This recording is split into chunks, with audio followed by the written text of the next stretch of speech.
Hello बच्चों, chemistry की दुनिया में आपका स्वागत है। संकरण टॉपिक जिसमें मीथेन इथेन दोनों को पढ़ लिया है ना। तो आज શું ભણવાનું છે? સિગ્મા કોને કહેવાય, પાઈ બંધ કોને કહેવાય, એ ટોપિક શીખવાનું છે। तो पहली बात करिए आज सिग्मा बॉन्ड। सिग्मा અને પાઈ બોન્ડ બંધ છે। આ કેવા બંધ એ સમજીએ તો કે જો કોઈ પરમાણુ હોય ને બાળકો, પરમાણુ, ધારો કે આ ક્લોરીનનો પરમાણુ છે, પછી બીજો પરમાણુ, તો આ પણ ક્લોરીનનો પરમાણુ છે। બે ક્લોરીનના પરમાણુ ભેગા થાય ત્યારે Cl2 અણુ બનશે। હવે જો સમજો કે આ ક્લોરીનનો પરમાણુ હોય તો આનું ન્યુક્લિયસ, પછી આની કક્ષા, पहली कक्षा, बीजी कक्षा, तीजी कक्षा, एवी रीते आ बीजो परमाणु एनु न्यूक्लियस, एनी कक्षाओं, जे परमाणु होय ने ए परमाणुनी आजुबाजु परमाणुना केंद्रनी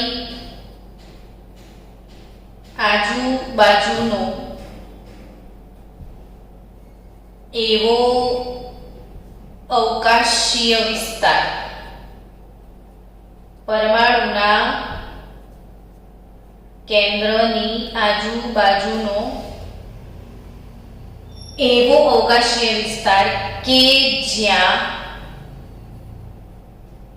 इलेक्ट्रॉन मळवानी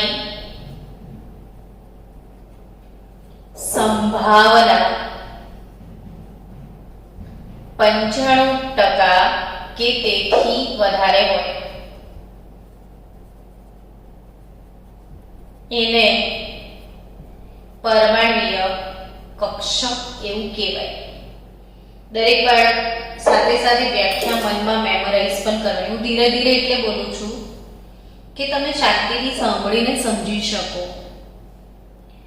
केंद्रनी आजुबाजुनो एवो अवकाशीय विस्तार के ज्यां इलेक्ट्रॉन मळवानी संभावना महत्तम होय तेने शुं कहे छे? परमाणुीय कक्षक कहेवाय। तो आ जे परमाणु छे ने एनी आजुबाजु परमाणुीय कक्षक होय ने तमने बधाने ख्याल छे के परमाणुीय कक्षक केवा प्रकारना, तो के S, P, D, F आ बधी परमाणुीय कक्षको कहेवाय। हवे आ बीजो परमाणु छे तो एना पासे पण पोतानी S, P, D, F आ बधी कक्षको हशे है ने। पण જ્યારે બે પરમાણુ ભેગા થાય ને બાળકો, ત્યારે અણુનું નિર્માણ થાય ને કઈ રીતે થાય? તો કે જો આનું ન્યુક્લિયસ અહીં ગોઠવાઈ ગયું, આનું ન્યુક્લિયસ અહીં ગોઠવાઈ ગયું, ત્યારે આની જે કક્ષાઓ છે ને આની કક્ષાઓ છે એ બધી મિશ્ર થઈ જાય, બધી તૂટીને નવરી થઈ જાય ને નવી કક્ષાઓનું નિર્માણ થાય ને પછી બંનેની આજુબાજુ નવી નવી કક્ષકો બને। આ પરમાણુની આજુબાજુ છે, આ અણુની આજુબાજુ છે। તો હવે દેખો કોઈ મિસ્ટર હોય ने कोई मिस होय ने बंनेना लग्न थाय तो आफ्टर मैरेज हवे आ मिस ना होय, मिसिस थई जाय है ने। એટલે बिफोर मैरेज कुंवारा लोको हता, आफ्टर मैरेज परणेला लोको छे, फर्क पड़े छे। एम आ बंने जोड़ाता पहेला पोतपोतानी दुनिया अलग हती, हवे बंने जोड़ाईने अणु बन्या तो बंनेनुं આનું અને આનું બધી જ કક્ષકો મિક્સ થઈ જશે બંનેનું સ્ટેટસ બદલાઈ જશે. એટલે હવે આ નવી કક્ષકોનું નિર્માણ થયું અણુની આજુબાજુ. આમાં બે કેન્દ્ર આવી જશે અને આ કેન્દ્ર વચ્ચે જે અંતર હોય ને આના કેન્દ્ર વચ્ચે જે અંતર હોય ને એને બંધ લંબાઈ કહેવાય. બંધ લંબાઈ ને તમે તો ભણ્યા છો. ક્લોરીન અણુની લંબાઈ 198 પિકોમીટર હતી ને પછી તમે એની ત્રિજ્યા શોધી હતી અડધી કરીને. ક્લોરીનની ત્રિજ્યા 99 પિકોમીટર એવી રીતે. તો આ બંધ લંબાઈ તો અણુની આજુબાજુ નો એવો અવકાશીય વિસ્તાર, અણુની આજુબાજુનો એવો અવકાશીય વિસ્તાર કે જ્યાં ઇલેક્ટ્રોન મળવાની સંભાવના મહત્તમ હોય. વ્યાખ્યા બંનેની સેમ. આ કેન્દ્રની આજુબાજુનો, આ અણુની આજુબાજુનો અને આ વિસ્તારને આણ્વીય કક્ષક કહેવાય. આણ્વીય કક્ષક દોસ્ત ના રહા એના જેવું છે કે હવે આ પરમાણ્વીય કક્ષક આ પરમાણ્વીય કક્ષક બંનેના ભૂક્કા થઈને નવી કક્ષક બનશે જેનું નામ શું છે? આણ્વીય કક્ષક. એટલે તમે મને પાછો પ્રશ્ન પૂછશો, મેડમ પરમાણ્વીય કક્ષકને તો sp_df કહેવાય, આણ્વીય કક્ષકને શું કહેવાય? તો કે આણ્વીય કક્ષકને સિગ્મા સ્ટાર, પાઈ સ્ટાર આવું કહેવાય. જો એટલે આની s અને આની s ss ભેગા થઈને અહીંયા સિગ્મા s બની જશે. આની p ભેગી થઈને સિગ્મા p અથવા પાઈ p કંઈ પણ બની શકે છે. એટલે સમજો કે આ બધું મિશ્ર થઈને અણુ બને તો આણ્વીય કક્ષકોનું નિર્માણ થાય. આણ્વીય કક્ષકોના સિમ્બોલ છે સિગ્મા સ્ટાર, પાઈ સ્ટાર ને પરમાણ્વીય કક્ષકોના સિમ્બોલ છે sp, d અને f. તો હવે સિગ્મા અને સિગ્મા સ્ટાર કક્ષકો કેવી હોય મેડમ એ સમજાવો એવું તમે કહેશો હે ને? તો આપણે એ સમજીએ.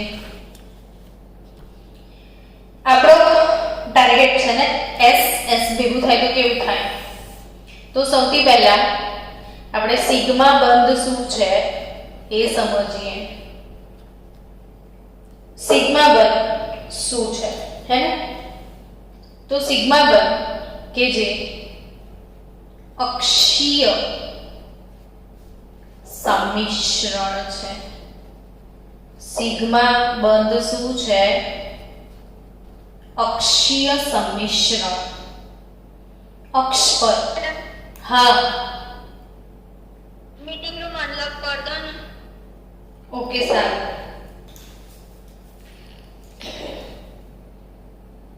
પાછા શરૂ કરીએ. સિગ્મા બંધ શું છે? તો કે અક્ષીય સંમિશ્રણ છે. અક્ષીય સંમિશ્રણ. હવે એ શું? સમમિત કક્ષક છે. અરે એ શું? તો કે બધું શીખવાના છીએ આપણે.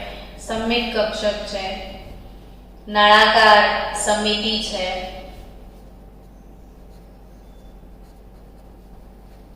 જેનું પરિભ્રમણ કરવાથી તમે લખતા રહેજો પાછા જોડે જેનું પરિભ્રમણ કરવાથી સમિતિ બદલાતી નથી. જેનું પરિભ્રમણ કરવાથી સમિતિ બદલાતી નથી. આ બધું શું? એ બધું એ જ. હવે આપણે આ સિગ્માની વાત કરીએ તો સૌથી પહેલા s સંમિશ્રણ ભણીએ. ચલો જાગો છોકરાઓ. s કક્ષકનો આકાર કેવો છે એ કહો જલ્દી. s કક્ષકનો આકાર કેવો છે? ગોળ દડા જેવો. ગોળ યસ વેરી ગુડ. ગોળ દડા જેવો છે. તો ગોળ દડો દોરી દઈએ ને આપણે. આ એક Cl પરમાણુની S કક્ષક એની અક્ષ છે, બરાબર. બીજાની S કક્ષક. હવે આ બંનેની S કક્ષક એકબીજાની નજીક આવે અક્ષની ઉપર, તો આવું થાય કે ના થાય? ને આવું થાય તો આ આખો ભાગ એકબીજામાં મિશ્ર થઈ જાય. જો આ હાથ છે, આ હાથ છે, અત્યારે આવો આકાર છે, પણ ઓવરલેપિંગ થાય તો આવું થઈ જાય. આવી રીતે એકબીજાની નજીક આવે ને બધું એકબીજામાં ભળી જાય તો આકાર કેવો થઈ ગયો? જો આ હાથનો આકાર આવો હતો, હવે આકાર બદલાયો ને. આ પરમાણ્વીય કક્ષક, આ પરમાણ્વીય કક્ષક, આ એક Cl ની પરમાણ્વીય કક્ષક, આ બીજા Cl ની પરમાણ્વીય કક્ષક, ને હવે આ Cl2 અણુની આણ્વીય કક્ષક. એમ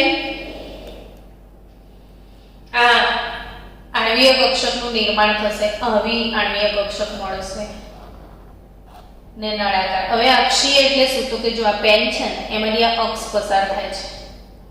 આ પેનની અક્ષ છે અને આ પેન કેવી છે કે આ અક્ષની ઉપર જ છે અને અક્ષની આજુબાજુ છવાયેલી છે. આને સિગ્મા કક્ષક કહેવાય. પેન છે ને સિગ્મા કહેવાય.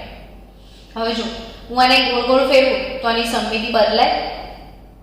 આકાર બદલાવાનો જ નથી ને. હું આવી રીતે કેટલું પણ એને પરિભ્રમણ આપીશ તો એમ આ નળાકાર છે, અંદરની એક અક્ષ પસાર થાય છે અને હું આને ગોળ ગોળ ફરાવીશ 180 ડિગ્રી તો પણ એની સમમિતિ બદલાશે નહીં. તો પણ એની સમમિતિ બદલાશે નહીં. તો આની સમમિતિ બદલાતી નથી. એટલે આવી કક્ષક સિગ્મા કક્ષક કહેવાય. એટલે એની જો કે અક્ષીય સંમિશ્રણ છે. ઓકે, અક્ષ પર થયો. સમમિત કક્ષક છે, નળાકાર છે. આ આકારને નળાકાર કહેવાય. પેનનો આકાર અક્ષની આજુબાજુ છવાયેલો હોય ને નળાકાર છે, જેનું પરિભ્રમણ કરવાથી એટલે આમ તમે ફેરવશો તો આકાર બદલાતો નથી. ને આવી આણ્વીય કક્ષકને સિગ્મા આણ્વીય કક્ષક કહેવાય. કેવી કહેવાય? સિગ્મા આણ્વીય કક્ષક કહેવાય. તો આ સિગ્મા આણ્વીય કક્ષક છે. હવે આપણે શીખીએ sp સંમિશ્રણ. જો s કક્ષક સાથે p નું સંમિશ્રણ થાય તો કેવું બને એ સમજીએ. તો કે આ s કક્ષક છે, ગોળ દાડા છે. ચલો p નો આકાર બતાવો તો છોકરાઓ. હમણાં બોલ્યા હતા ને s ગોળ દાડા જેવી છે, તો p કેવી? ડમ્બેલ આકાર. તો આ p નો આકાર જો ડમ્બેલ હે ને. હવે આ બંને એકબીજાની નજીક આવશે તો આ s કક્ષક આ p કક્ષક વચ્ચે સંમિશ્રણ થશે. તમે પણ નોટબુકમાં જાતે બનાવજો, નહીં તો પછી જાતે આ સમજાઈને વિડિયો બનાવીને મને મોકલજો. જો મેડમ મેં પણ સમજાવ્યું સિગ્મા બન પાઈ બન, તો બહુ જ મજા આવશે. જો આ સિગ્મા બન, હવે આ નજીક આટલો ભાગ એકાકાર થઈ જાય ને આખો, એટલે એક આવી કક્ષકનું નિર્માણ થશે ને આવી નળાકાર સમમિતિ ધરાવે ને આપણી સિગ્મા કક્ષક કહેવાય. તો તમે બહુ જ સરળતાથી સમજી ગયા હશો કે સિગ્મા કોને કહેવાય. જ્યારે પાઈબંધની વાત કરીએ, કયો બંધ શીખવા જઈ રહ્યા છીએ હવે? પાઈબંધ. તો પાઈબંધનું નિર્માણ કેવી રીતે થાય એ સમજીએ. પાઈબંધનું નિર્માણ કેવી રીતે થાય? તો કે પાઈબંધ જે છે ને એ ધારો કે આ રીતે p કક્ષક છે. તમને ખબર છે કે p કક્ષકના 3 પ્રકાર છે, px, py અને pz. આવી રીતે z અક્ષ પર હશે તો આ pz. ધારો કે x હોય તો આ અને આ જે અક્ષ છે ને એને લંબ હશે, કે અક્ષ આમ હશે અને કક્ષક આમ હશે. આમાં જો અક્ષ આમ છે, અક્ષ આમ છે, અક્ષ આમ છે ને અક્ષની ઉપર કક્ષક છે. અહીંયા અક્ષ આમ છે, કક્ષક આમ છે. એવી બે કક્ષકો એકબીજાથી જોડાય.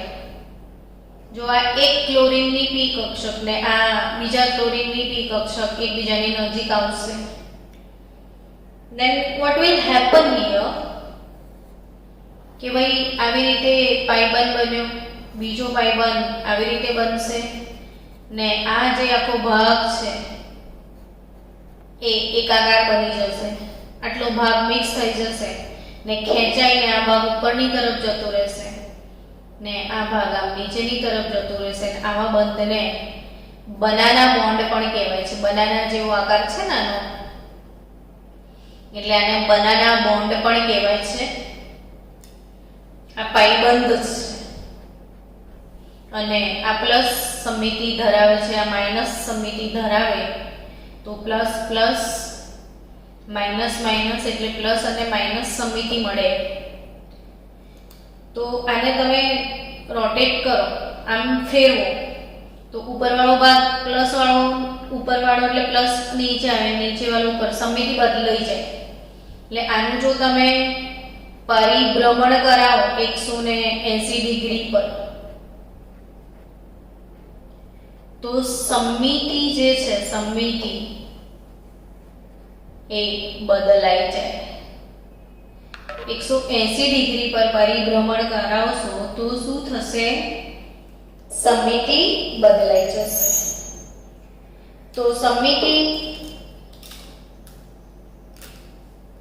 બદલાય તો આ પાઈબંધ પ્લસ પાઈબંધ, આ સમિતિ બદલાશે અને આવી કક્ષા આ કઈ રીતે બને? તો અક્ષ પર સંમિશ્રણ, જો આ અક્ષની ઉપર સંમિશ્રણ નહીં, અક્ષની આજુબાજુ છે એટલે અહીંયા અક્ષની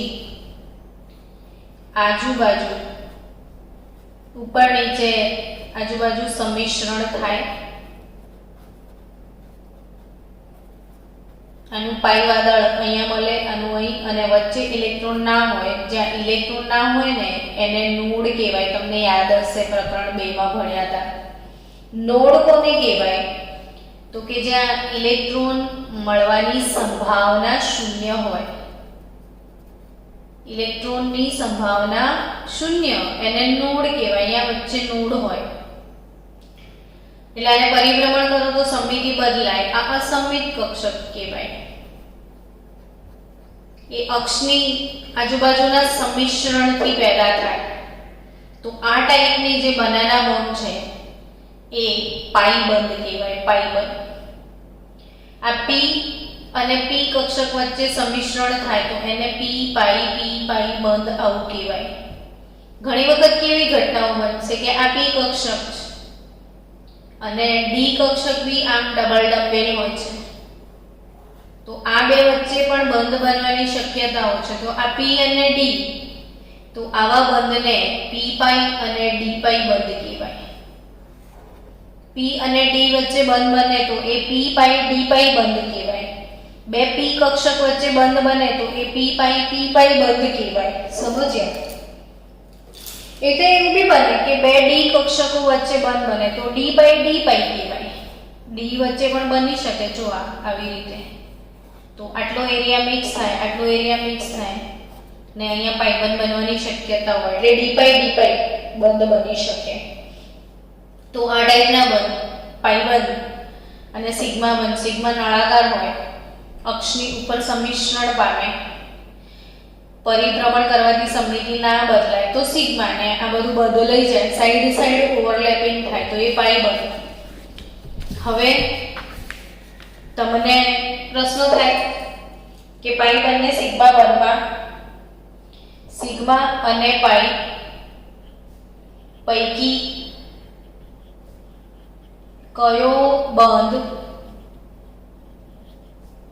પ્રબળ હશે? સિગ્મા પ્રબળ કે પાઈ પ્રબળ? મજબૂત બંધ કયો બેમાં? બોલો, કોઈને ખબર છે બાળકો? ખબર હોય ને તો જવાબ આપો. બેમાં પ્રબળ બંધ કરો, સિગ્મા કે પાઈ? ગેસ કયો લાગે છે? હા, સિગ્મા.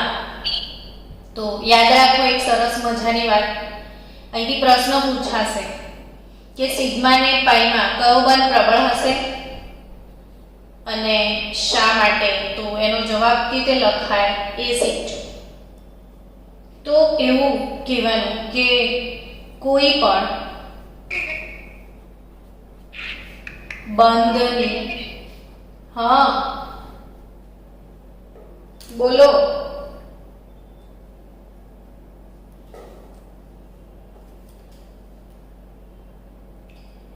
કોઈ પણ બંધની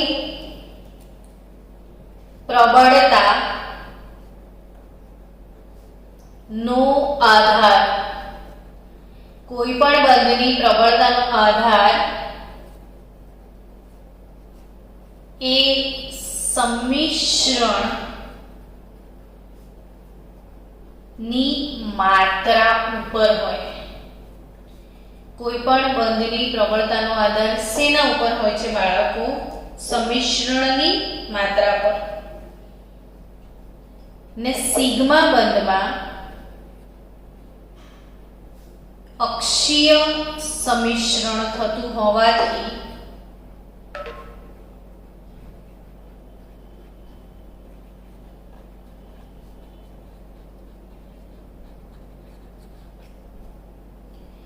પાઈ બંધની સરખામણીમાં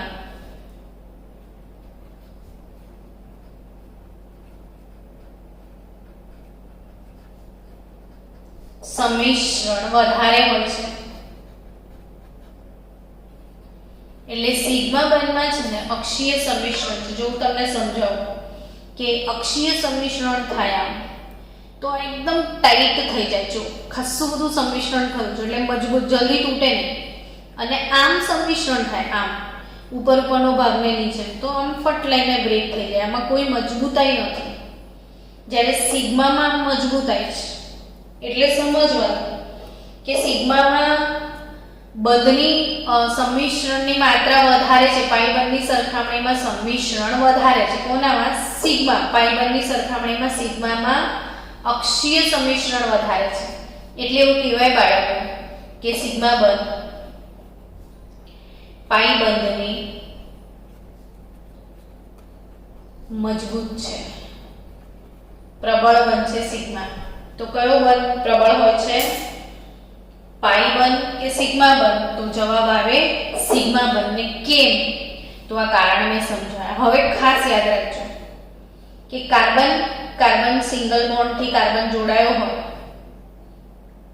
કાર્બન દ્વિબંધથી કાર્બન જોડાય ને કાર્બન ત્રિબંધ તમારા પાસે જ છે.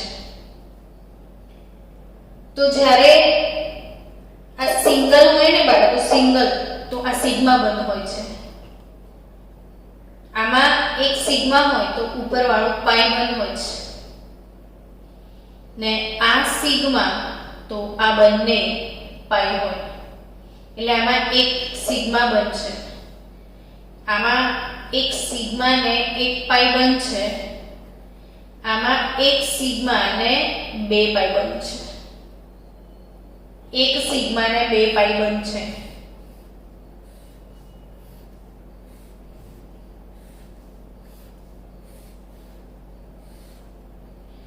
તો આ ત્રણે ત્રણ વસ્તુ યાદ રાખો કે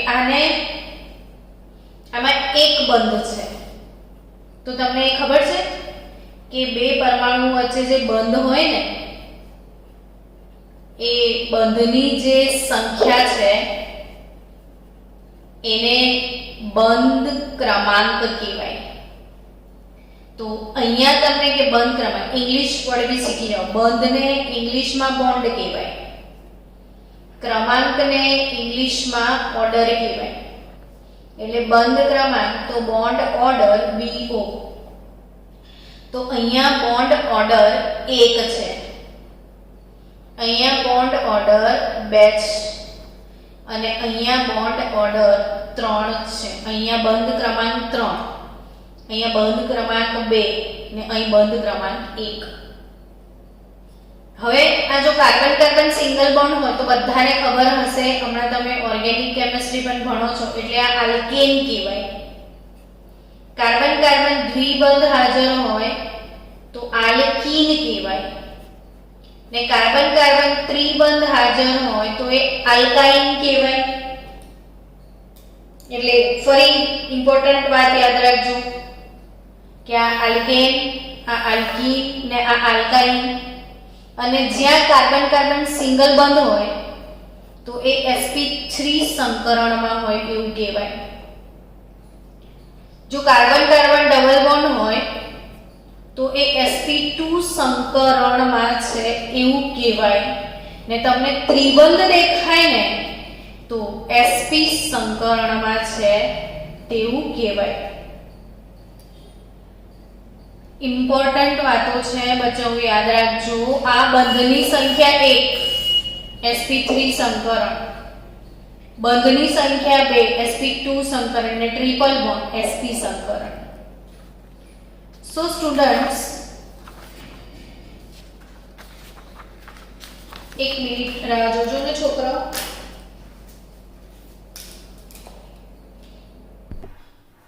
સિગ્મા ને પાઇબંધ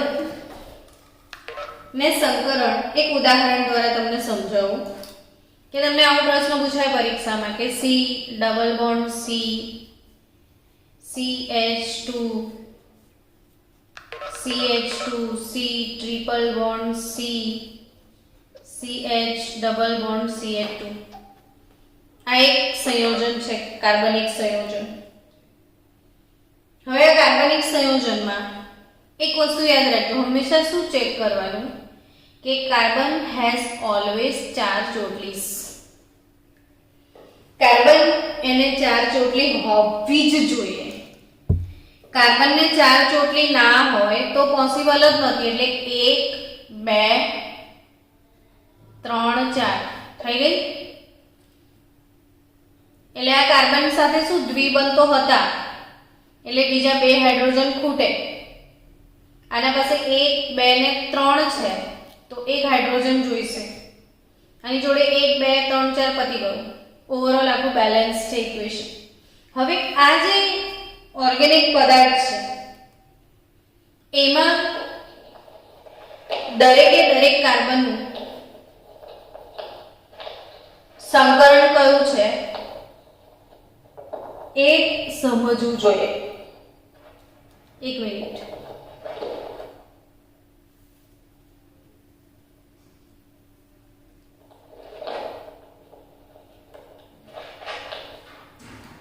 તમને સામે જે મેં સંકરણ બતાવ્યું છે, અરે પદાર્થ બતાવ્યો છે, એમાં કયું સંકરણ છે પ્લસ સિગ્મા ને પાઇબંધ ગણતા શીખવાડું તમને. તો સંકરણ કેવી શોધવાનું? તો કે આ કાર્બન જો ડબલ બોન્ડ થી કનેક્ટેડ છે, દ્વિબંધી, એટલે એ કાર્બન કા સંકરણમાં જશે sp2. ગઈકાલે મેં તમને શું શીખવાડેલું? sp3 સંકરણ શીખવાડેલું બાળકો. તો મેં શીખવાડેલું કે sp3 સંકરણ એટલે શું?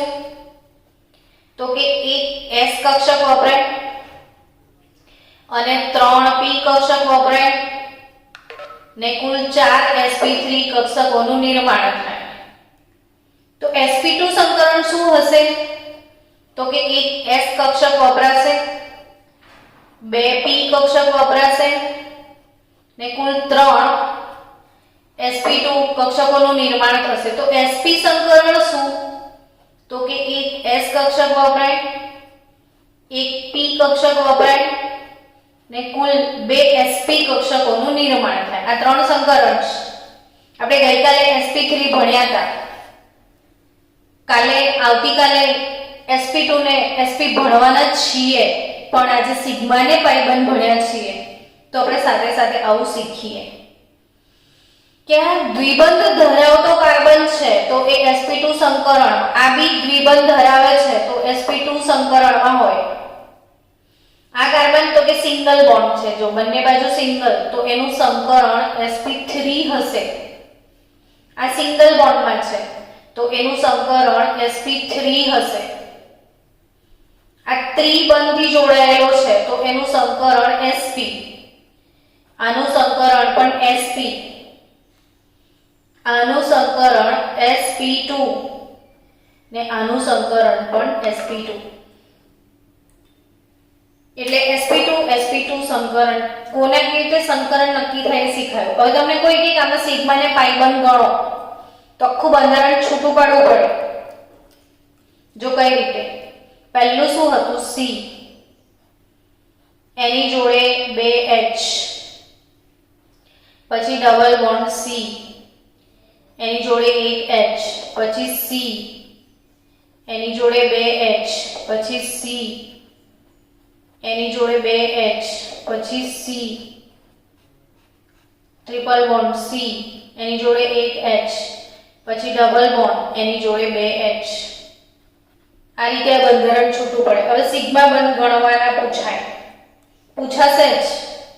તો કઈ રીતે ગણવાના? તો કે સિંગલ દેખાય બધા સિગ્મા, તો કે 1 2 આવડો સિગ્મા, 3 4 5 6 7 8 9 10 11 12 13 14 15 16 ને 17 સિગ્મા બંધ છે. આ આખા બંધારણમાં કેટલા સિગ્મા બંધ છે બાળકો? 17 સિગ્મા બંધ છે. તો એ આખા બંધારણમાં પાઈ બંધ કેટલા? તો કે ડબલ હોય ને તો આ 1 પાઈ, 1, આ 2, આ 3 ને આ 4. તો આમાં 4 પાઈ બંધ અને 17 સિગ્મા બંધ.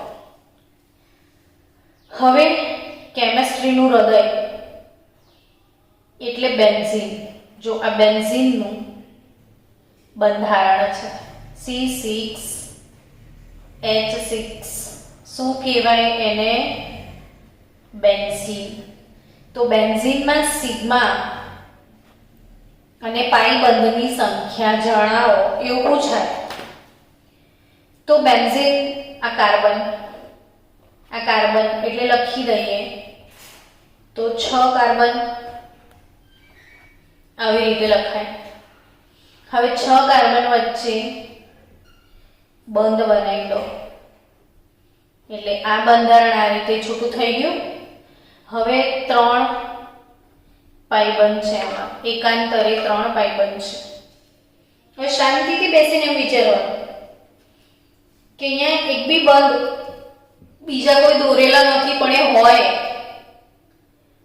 કેમ હોય? તો કે જો કાર્બન જે છે ને 1 2 ને 3, આ કાર્બનને 1 2 ને 3 બંધ બનાવ્યા. ચોથું બંધ પહેલા જ કીધું કે કાર્બન હેઝ ઓલવેઝ 4 ચોટલી. શક્ય જ નથી 4 હોય ને હોય જ. એટલે અહીંયા ચોથો બંધ જે છે એ હાઇડ્રોજન હોય જ. દરેક કાર્બન પાસે હાઇડ્રોજન છે. એટલે 6 કાર્બન ને 6 હાઇડ્રોજન, 1 2 3 4 5 6 બેન્ઝીન છે.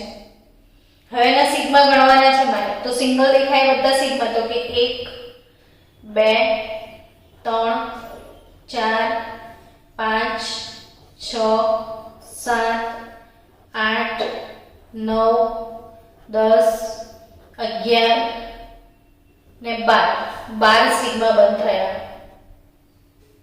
તો પાઈ બંધ તો કે 1 2 ને 3. તો બેન્ઝીનના અણુમાં 12 સિગ્મા બંધ છે અને 3 જે છે એ પાઈ બંધ છે. 12 સિગ્મા બંધ અને 3 પાઈ બંધ. હવે હું થોડુંક આજે તમને હોમવર્ક આપું છું. તો મારા 2 કામ થાય. એક સૂત્ર તમારે 5 5 10 10 વાર લખવાનું, જેથી તમને એનું નામ પણ યાદ રહી જાય અને સિગ્મા ને પાઈ બંધ ગણતા શીખવાના. જો આ બેન્ઝીનની રિંગ છે, સમજો કે આ બેન્ઝીનની રિંગ છે, એની ઉપર હું OH લખું છું. તો આને ફિનોલ કહેવાય. ફિનોલનું બંધારણ શીખી જજો બાળકો. બેન્ઝીનની રિંગ પર હું CH3 લખું છું. તો આને ટોલ્યુઇન કહેવાય. બેન્ઝીનની રિંગ પર લખજો. આ આવડવું જ જોઈએ, નહીં તો ઓર્ગેનિક કેમિસ્ટ્રીની શરૂઆત જ નહીં થાય. પણ આપણા બે કામ એક સાથે થાય ને, સિગ્મા ને પાઈ ગણવાનું કામ બી થાય અને સાથે સાથે બંધારણો પણ મોડે થઈ જાય. તો ફિનોલ ટોલ્યુઇન, આને કહેવાય એનિલીન. હું જેટલા બંધારણો દોરું છું એમાં તમારે શું ગણવાનું છે? સિગ્મા અને પાઈ બંધની સંખ્યા. ને પછી મને હોમવર્ક કરીને મોકલજો. આ ફિનોલ, આ ટોલ્યુઇન, આ એનિલીન,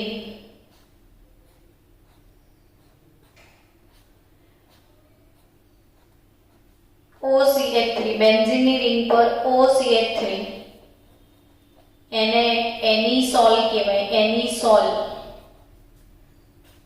બેન્ઝીનની રિંગ પર OCH2CH3,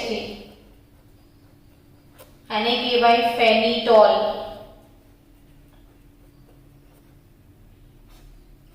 બેન્ઝીન રિંગ પર phenol, toluene, aniline, anisole, ફેનિટોલ,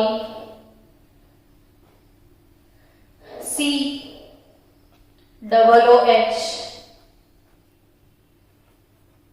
benzoic acid, benzoic acid. Benzene ring પર CHO, બેન્ઝાલ્ડીહાઇડ,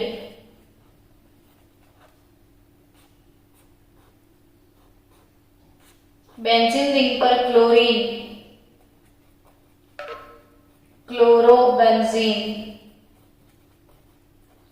બેન્ઝીન રિંગ પર SO3H, SO3H, આને કહેવાનું છે benzene sulphonic acid, benzene sulphonic acid, benzene sulphonic acid. તો આટલા બંધારણ જે મેં આપ્યા છે એમાં આવતીકાલે તમે બાળકો સિગ્મા ને પાઈ બંધની સંખ્યા કેટલી છે એ શોધતા શીખીને આવજો. શોધીને મને જણાવજો, પછી હું કાલે તમને વધારે ડિટેલમાં શીખવાડીશ કે કેટલા સાચા ને કેટલા ખોટા. હવે સાથે સાથે આ બંધારણ ઓર્ગેનિક કેમિસ્ટ્રીમાં આપણે 200 સૂત્રો મોડે કરવાના છે. 200 થી બી વધારે 400-500 ફોર્મ્યુલા મોડે કરવી પડશે. તો એ બધી જ ફોર્મ્યુલા જે મોડે કરવાની છે એ અહીંયા મેં આપી દીધી. તમે મોડે પણ કરી નાખજો. હું કાલે 5 માર્કનો આ બંધારણોનો ટેસ્ટ પણ લઈશ. બેન્ઝીનની રિંગ પર CH ડબલ બોન્ડ CH2, આને સ્ટાયરીન કહેવાય, સ્ટાયરીન. તો આટલા બંધારણો મોડે કરી નાખજો, સિગ્મા પાઈ ગણી રાખજો. તો આપણે કાલે વધારે ડિટેલમાં જઈશું.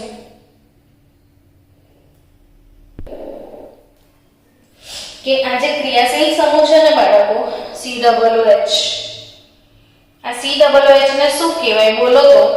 કોને ખબર છે COOH ને શું કહેવાય છે? સ્ટુડન્ટ્સ,